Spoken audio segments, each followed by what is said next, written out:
தமிழரசு கட்சியின் மறைந்த மாமனிதர் மாண்புமிகு ஜோசப் பரராஜசிங்கத்தின் படுகொலைக்கு நீதி வேண்டும் என ஜனாதிபதி சட்டத்தரணி எம்.ஏ. சுமந்திரன் கோரிக்கை விடுத்துள்ளார்.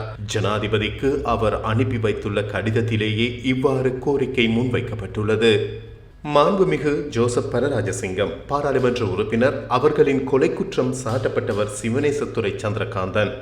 மட்டக்களப்பு உயர் நீதிமன்ற வழக்கு இலக்கம் HCD 305717 மரணமடைந்த மாண்புமிகு ஜோசப் பரராஜசிங்கம் அவர்களின் மகனான திரு டேவிட் ஜோசப் அவர்களின் சட்ட ஆலோசகராக நான் இக்கடிதத்தை எழுதுகின்றேன். மேற்குறிப்பிட்ட வழக்கில் குற்றம் சாட்டப்பட்டவர்களுள் சிவனேசத்துறை சந்திரகாந்தன் உள்ளிட்ட அனைவருக்கும் எதிரான குற்றப்பத்திரிகையை சட்டமா அதிபர் வாபஸ் பெற்றதை நீங்கள் நன்கு அறிந்திருப்பீர்கள். வழக்கு தள்ளுபடி செய்யப்படும் முன் குற்றம் சாட்டப்பட்டவர் பிணையில் விடுவிக்கப்பட்ட போது பாதிக்கப்பட்ட தரப்பின் சார்பில் நான் நீதிமன்றத்தில் ஆஜராகி பிணை வழங்கப்படுவதற்கு எதிர்ப்பு தெரிவித்திருக்கின்றேன். தற்போது மாண்புமிகு ஜோசப் பரராஜசிங்கம் அவர்களின் மகன் தந்தையின் கொலை வழக்கை மீண்டும் திறந்து விசாரணை நடத்துமாறு உங்களிடம் பிரதிநிதித்துவம் செய்யுமாறு எனக்கு அறிவுறுத்தியுள்ளார்.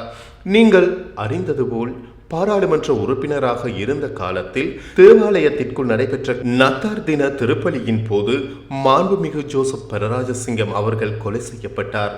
ஆனால் மேற்கண்ட முறையில் வழக்கு கைவிடப்பட்டதன் பின்னர் அவரது கொலைக்காக இதுவரை எந்தவித வழக்கும் தொடரப்படவில்லை, தண்டனை பெற்றதும் இல்லை. இவ்விண்ணப்பத்திற்கு தங்களின் விரைவான பதிலை எதிர்பார்க்கின்றேன்.